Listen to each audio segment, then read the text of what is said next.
The biggest miracle of this war is the number of little miracles that come out of it. Who'd ever think that Eddie Clark, a grease monkey in Laramie, Wyoming, before he got a tail gunner's job in the Army Air Forces, would be decorated for hacking his way through a fever-ridden, Jap-infested jungle to bring help to his injured fellow crew members? Or that Lieutenant Dave Gordon, who used to study dentistry in New York City, would be forced to bail out of a bullet-shattered plane while returning from a raid on Jap-held Kiska and trudge 50 miles through snow-covered Arctic wastes to live to fight again, to do his share in chasing the enemy out of the Aleutians. And the crew of the Fortress Flora G, 9 men who before December 7th, 1941, had hardly ever been outside of their hometowns. Blasted out of the skies, they took a month's lease on a couple of life rafts. For 30 blistering days and 30 freezing nights, they survived with almost no food, with only a swallow of water a day, until rescued from the Coral Sea. But these are only a few.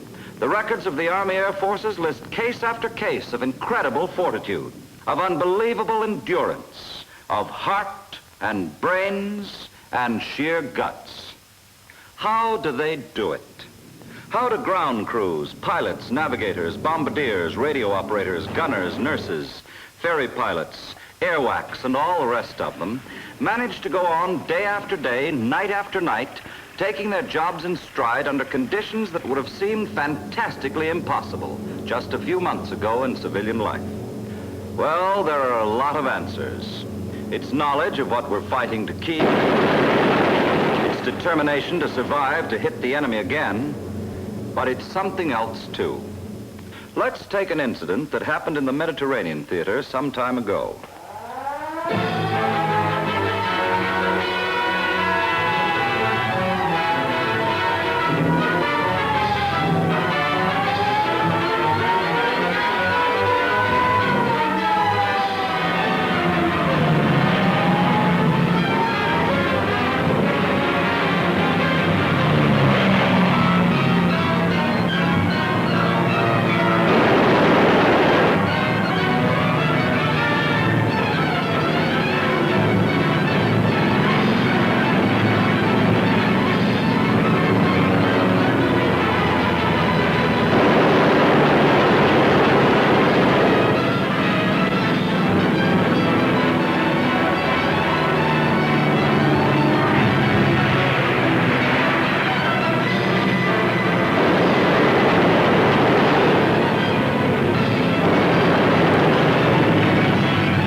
Say that when a man's in danger of drowning, his whole life passes before his eyes. But not you. You're too busy. Grab that first aid packet from your chute. Unfasten your chest buckle, unsnap those leg straps, and hang on until your feet hit the drink.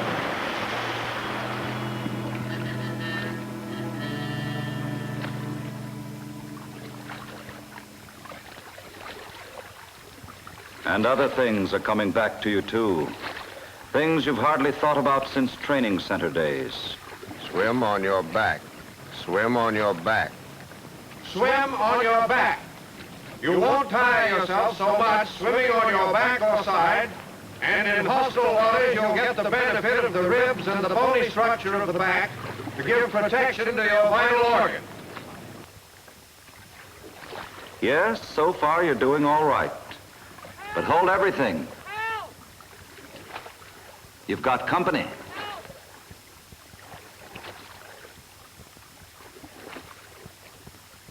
Approach the victim from the rear, grasp him by the back of his collar, level him off, and if he's conscious, talk to him reassuringly.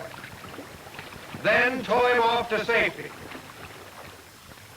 Nice going, but you're only getting started. This pilot's too badly shot up to give you much help.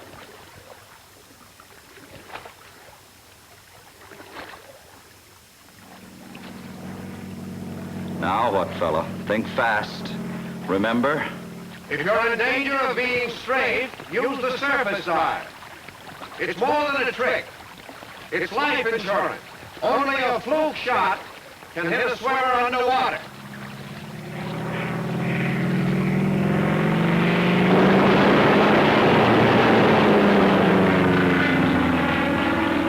Missed you.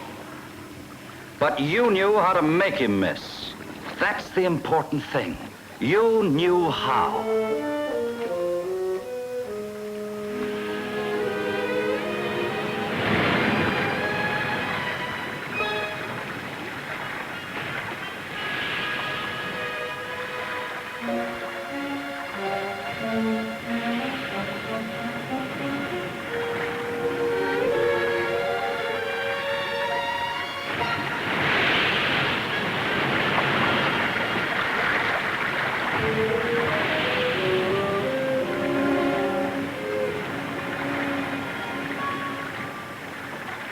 Well, better get started. You've got to get that man back to a dressing station while he's still alive.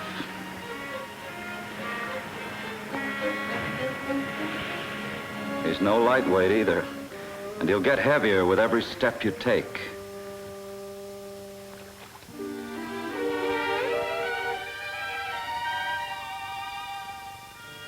But somehow, hour after hour, mile after mile, your legs hold up.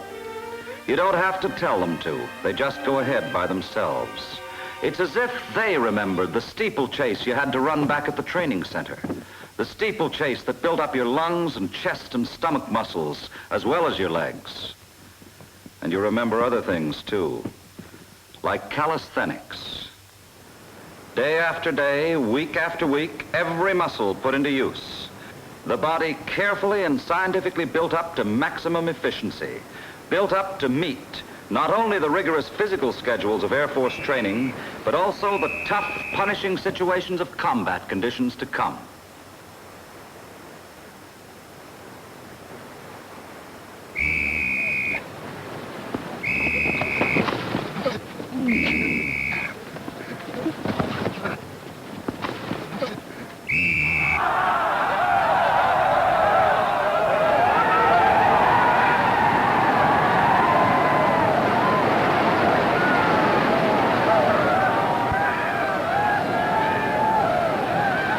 Maybe it didn't make much sense to you at first, the way they sweated you through all those exercises back in the PT field.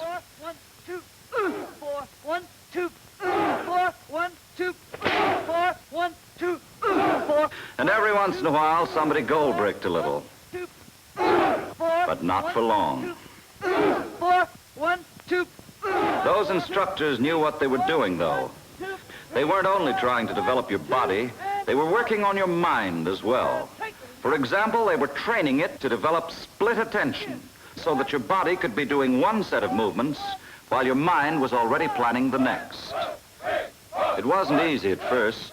1, 2, 3, 4. Change. 2, 3, 4.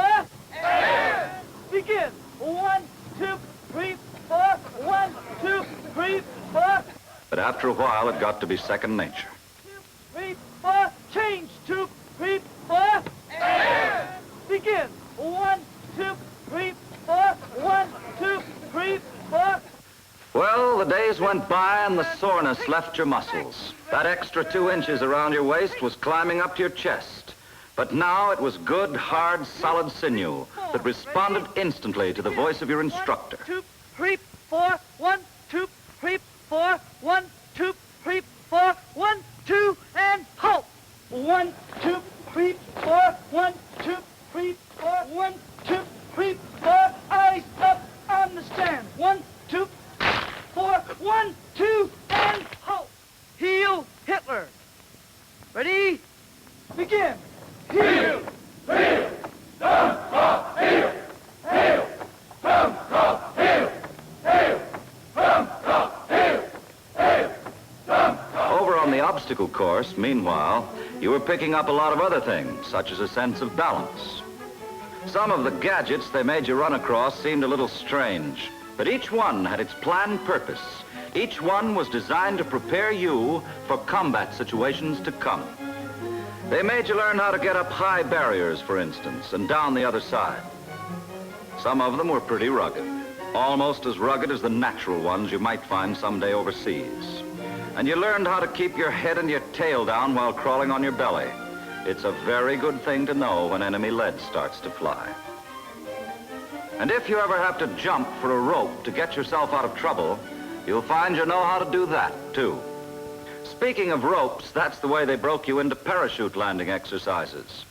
First, the rope climb, then the suspended ring harness, platform jumps to simulate landings, tumbling to cushion the shock. Meanwhile, you were being schooled in combatives. This used to be a favorite outdoor sport in Tokyo, but it isn't so popular with the Japs anymore. All the time, you were getting tougher, harder, stronger. The tests proved it. Periodical tests for all officers, cadets, and enlisted men. Now you could do over 100 sit-ups. You could do 18 pull-ups with no effort at all. Well, anyway, very little effort. You could cover the shuttle run in 48 seconds flat. But getting you into peak physical condition was only half the job. After you graduated from the training center, the problem was to keep you that way.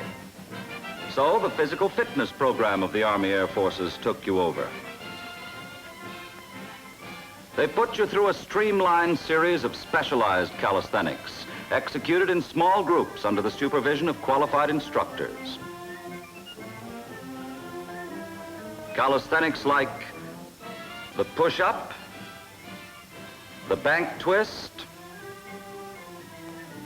the squat jump, the trunk twister, the 8-count push-up, the wood chopper. Not only you, but all the personnel of the Army Air Forces were kept in shape that way. 2, 3, But it wasn't all up to 3, 4. You had fun, too. A carefully planned kind of fun that kept those back and arm and chest and leg muscles tuned up to top performance.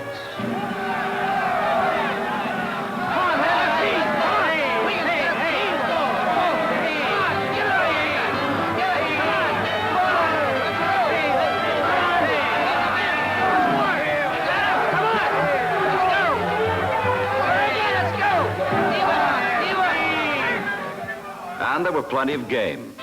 The old familiar games you've played ever since you were a kid. But even though you didn't realize it, now you played them for a reason. Because while you were playing them, you were still learning. Learning agility, timing, coordination, teamwork, rhythm. 3, 4, hip, 2, 3, 4, hip, 2, 3, 4, hip, 2, 3, 4, hip.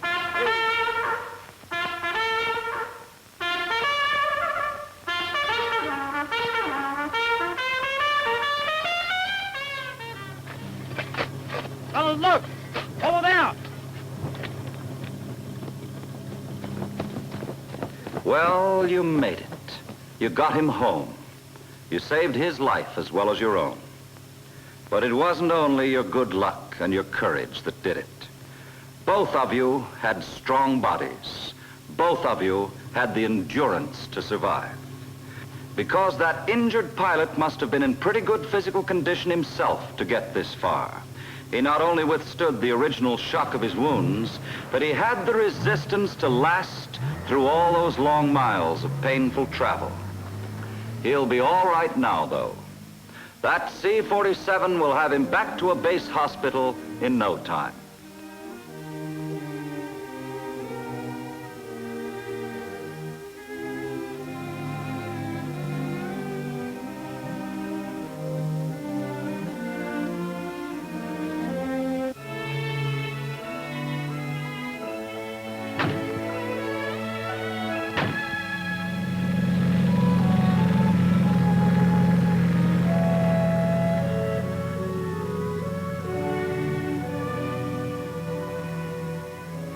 Yes, a lot of miracles are coming out of this war.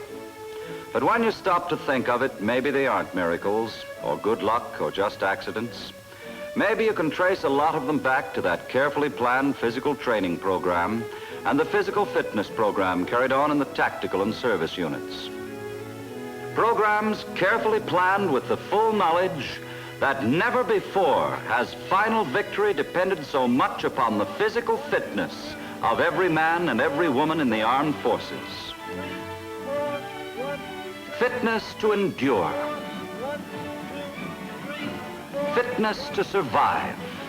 Fitness to drive our enemies out of the skies today and off of the earth tomorrow.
One flying fortress, late of Seattle, now visiting in the Pacific. Pretty, isn't it? It's been flying for 3,000 miles. Unfortunately, it's lost. It's this man's fault. His nerve is gone. Everything he's been taught has left him.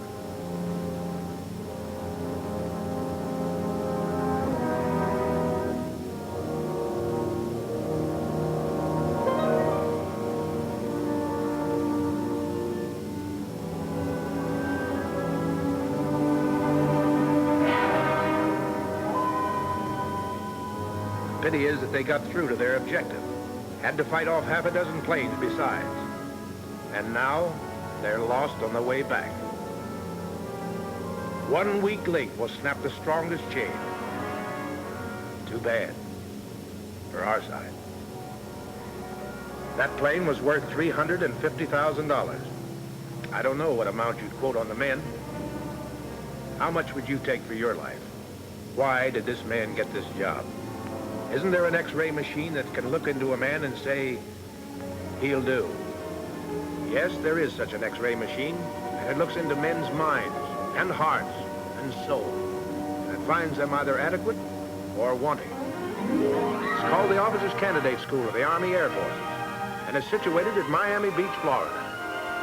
Sustineo Alas stands for I Sustain the Wings.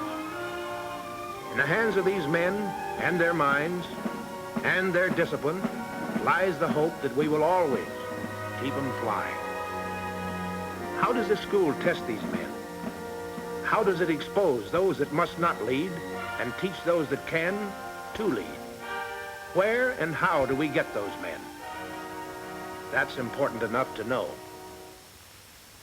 Here are 1,000 average enlisted men. They pass their physical tests and are asked 150 questions to determine their general knowledge. 480 men receive a grade of 110 or better. These are superior. These men must now, by evincing signs of leadership, rise to at least the rank of corporal. Should they, then, in the opinion of their commanding officers, show aptitudes and talents sought in the Army Air Forces, they will be recommended to an examining board. 29 men remain who may be chosen to enter Officers Candidate School. The examining board interviews each man personally. 24 remain. Another physical test, fuller than the first, eliminates one more man. 23 remain of the original 1,000, the cream of the crop.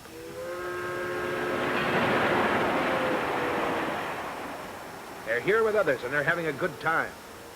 Now. They don't know exactly what they're getting into, but they've heard stories. This much they have been told. This school requires real courage to enter and represents real achievement to complete. Amen. Only 3 answers in this school. Yes, sir, no excuse, sir. Get your GI haircut, wear regulation shoes. Get everything out of your pockets. Line up your shirt and belt buckle. Hide your laundry. That means handkerchiefs. And remove those stripes. He can't stand watching it. Pretty hard to get those stripes. A lot of strange fellows here. No author could invent their past experiences. Let's look at some of them. The man on the left is the National Intercollegiate High Jump Champion. On the right, he served with the American Volunteer Group in China under General Chennault. This is Elmer E. Meadows, once world's champion pole vaulter. He won the Olympic title in 1936 in Berlin. The man on the left was taken off Corregidor. The other one is a symphony conductor. D.R. Delano, 5th cousin of President Franklin Delano Roosevelt. On the left, a trapeze artist in Ringling Brothers Circus. On the right, the mayor of Glen Cove, Long Island. He's a former Austrian attorney. He spent quite a while in a German concentration camp. Never mind how he got out. He's an American citizen now. A gunner with the Royal Air Force. Next to him, a Broadway playwright. Gilbert Rowland of the motion pictures. He used to have a mustache. I know how you feel, mister. Both these men wear the Order of the Purple Heart. One got his for Pearl Harbor, the other for the Battle of Verdun. This is Robert Preston of the motion pictures. Left, came from Burma, member of the Flying Tigers. Right, catcher for the Detroit Tigers. He was cited for bravery at Pearl Harbor, saved a tanker. Left, first bombardier ever to touch Midway, Wake, and Guam. Right, the AAU light heavyweight champ. A lieutenant in the French Army, World War I. Survivor, Battle of Dunkirk.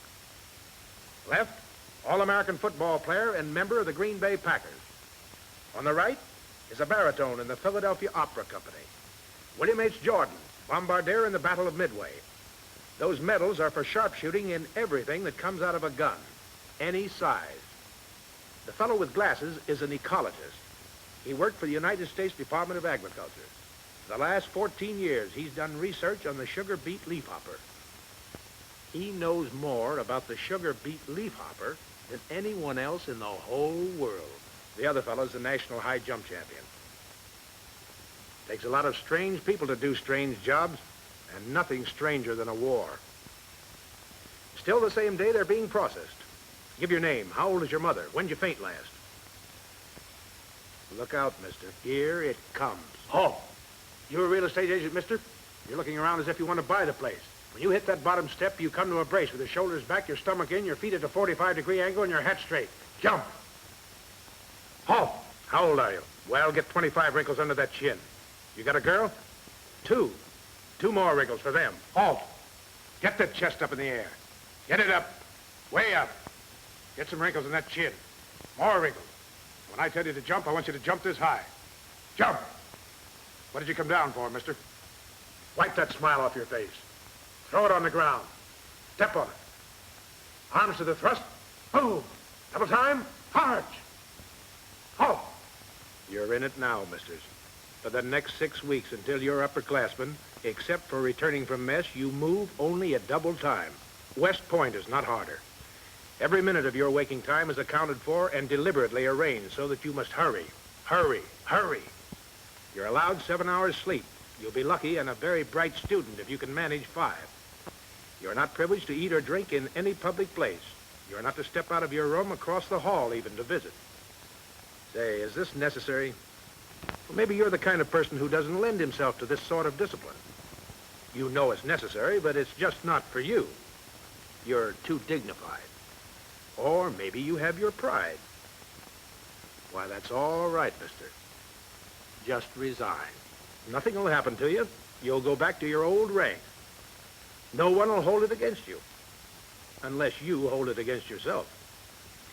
But we want to find out now whether you, who have been picked to command, can learn to obey. The soldier who cannot stand up under strict regulations, discipline, and restrictions cannot discipline himself or others. This is where we must find out. Not here. Not when all these lives are involved. This is where you live, misters. Nicer than a tent. Maybe. No brass to polish in a tent, but then you've got a very reliable chambermaid. You, mister. No wrinkles in those beds, and no dust in this room. Blanket tight enough to bounce a coin. Shoes laced, in line. Drawers staggered, and open. Socks rolled, underwear folded, personal articles arranged according to student orders. Student orders. The Bible. Blanket will be 4 inches from pillow without a fold. Top sheet will be folded back over end of blanket 4 inches from pillow to make an 8-inch fold with end of sheet folded under. Second blanket will be folded to size and width to length of pillow and in length to width of bed and placed under pillow centered on middle of bed. Clothes will be hung from the sides facing the center in the following order. Raincoats, overcoats, field jackets, fatigue clothes, coat, wool shirt, and trousers, cotton shirt and trousers. All shirts will be buttoned, each and every button. What a generation of husbands coming up. No drop of water in bowl or tub after 10 a.m. All bright work polished, highly polished. As prescribed by student order. Uh-oh, something. Who's the orderly this week? Shower curtain not fully extended. 1 demerit. Gigged. For 7 demerits, on your open post, the free time you will eventually get after 3 weeks, on your own Sunday, you walk 1 hour. I got that much. That's about average. You get pretty mad walking that, but you talk yourself out of it. I ask myself, how tough is this school compared to real fighting? I wasn't going to sleep in any foxhole. I wasn't going to eat emergency rations out of a can in my pack. And I had an answer for myself. Stop squawking, mister. Keep walking. Let's look at one day. An average day. It's 5:30 in the morning. Dark outside. Have to close the window before you snap the light on. Blackout. In exactly 5 minutes if you're an underclassman, or 10 if you're an upper, here is where you'd better be. An underclassman falls in this way. An upperclassman is allowed to fall in this way. As you can see, he leads the life of Riley. Riley had a short life. All present, sir? And 1 step later, and Junior would have been absent and gigged. 50 demerits wash out an underclassman. 35 an upper. Uh-oh. A surprise visit from the Corps commander. Inspection. All men without garters will report themselves. And they do. This is the honor system. Your word is your bond. If you say you're wearing garters, no one lifts your pants leg. This is an elevator. And these are men who don't use it. Even if you live 5 flights up, double time each way. Until 6:10, you brush your teeth and fix your room. And at exactly 6:10, you fall in for breakfast. How do you feel by now? Mad, huh? Why, they're singing. Pushed out of bed in the middle of the night, rushed up and down stairs, no breakfast, and they're singing. Funny thing is, they always pick sentimental songs in the morning. Well, the day's only starting. Maybe they won't be singing later. 7:55 and daylight. Off to school. Can't tell you the number of men in the school, military secret, but this is only a part of the total. Spies in the audience can count the number of feet and divide by 2. Here is the college campus. 4 45-minute classes between breakfast and the next time you eat. 33 courses in all, 8 military, the rest academic. Here is the backbone of the school. This is not an endurance contest, but a concentrated educational course. And concentrated it is. Air and combat intelligence, administration, identification of aircraft, mess management, supply, military law, and 27 more subjects. At West Point, many of these subjects in detail take a year of study, but we're at war now. Your standing in each subject is relative to the rest of the class. 100ths from the top or 100ths from the bottom. Below this line is unsatisfactory. If all these men are Einsteins, you better be smarter. Voice and command. Takes a lot of toughening to throw your voice a few hundred yards. Forward! Get that? Forward! Then the explosion. Hey! Hey! Hey!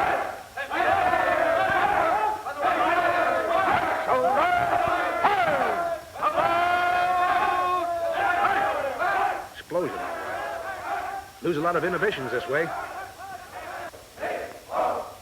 At 225, that's 1425 in Army talk, calisthenics. You command yourself.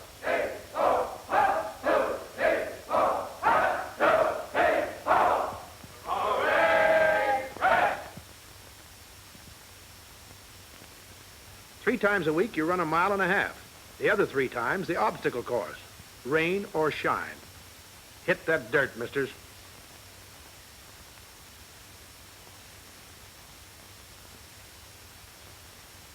The average loss of weight per man is 8 pounds. Waist, 2 inches. You'll find it on your chest.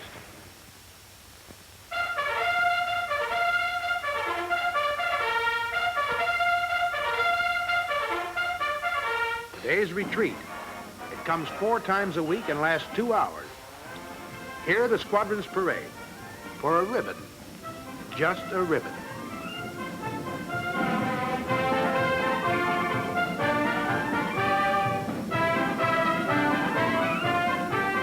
During the 2 hours, there is a little ceremony of standing at attention for 30 minutes. Have you ever tried that? Do you know how long 30 minutes are? You can move your toes to keep the circulation going. You can move your eyeballs to see the ceremony. But nothing else, misters. Nothing else. Because this man can spot a wiggler in 1,000 men. Stand there and let that ant climb down your collar. And let that foot go to sleep. And let that sweat roll down your nose. Watch the right of the screen. Watch it. There he goes. Nobody move. The men in the meat wagon will bring him too. I mean ambulance. Squadron 8 doesn't win any ribbon today. Sympathy for the fellow who fainted? Yes. Sympathy for him, too. If you haven't the stamina, this is the place to find it out. You should stand this long. Those officers stand for 1.5 hours. There's no injury in this fainting. It's a momentary loss of consciousness due to lack of blood circulation. You, get a demerit for fainting. Better not faint again, mister.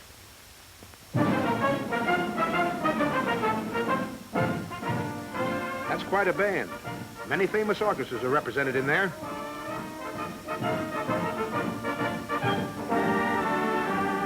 Right.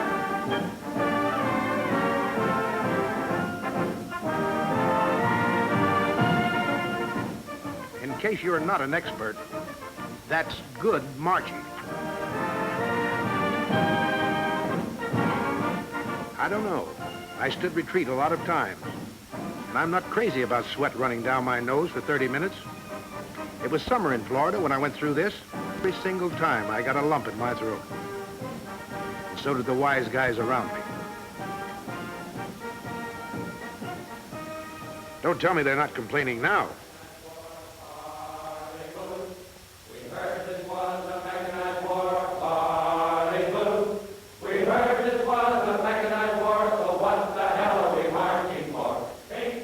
Well, they're complaining, but I don't think they're going to desert. At 6:20, they're through with supper. Except for lectures and training films, and a haircut once a week, and getting their laundry, why, they have nothing to do but study. 11 o'clock, lights out. And a long day. But they're in soft beds, if they're in bed. Exams tomorrow, they feel a little shaky. The lucky one is in the tub with water. He'll change over with his friend in an hour. Many a man's been awakened by that 5:30 whistle, asleep in that tub. You've seen an average day. Looks hard.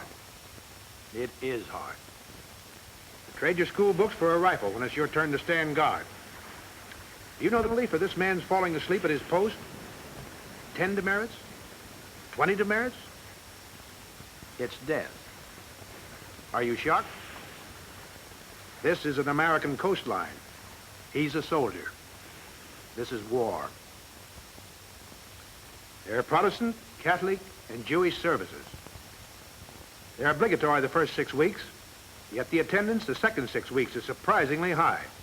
It seems a man's moral values become clearer to him in the armed forces. It was General MacArthur who said at Bataan, there are no atheists in foxholes.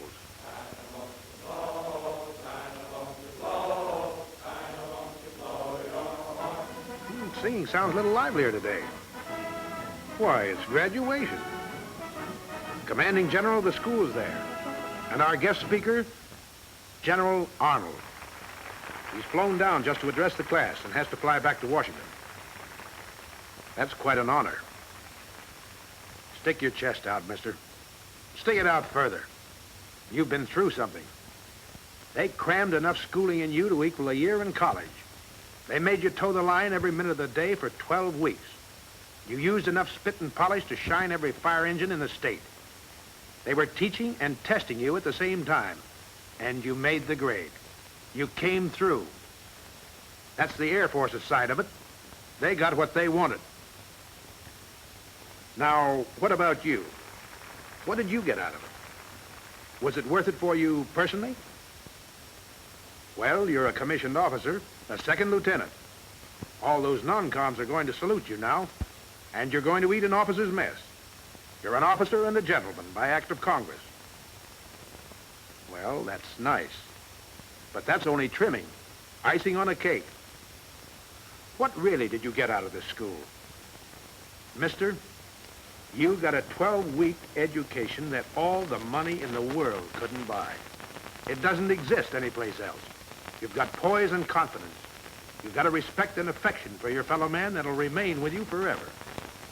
You're a leader now. You can handle responsibility. You're equipped for anything, mister. As a soldier, as a citizen, as a human being. What is a business executive but a leader of men in commercial life? You've got the groundwork to be what you want to make of yourself. Right now, you're a commissioned officer, the representative of the Commander-in-Chief of all our armed forces, the President of the United States himself. You've got a job to do. Nobody but you can do it. We wouldn't trust anybody else with it. Sustain those wings. Keep them flying. Keep them flying.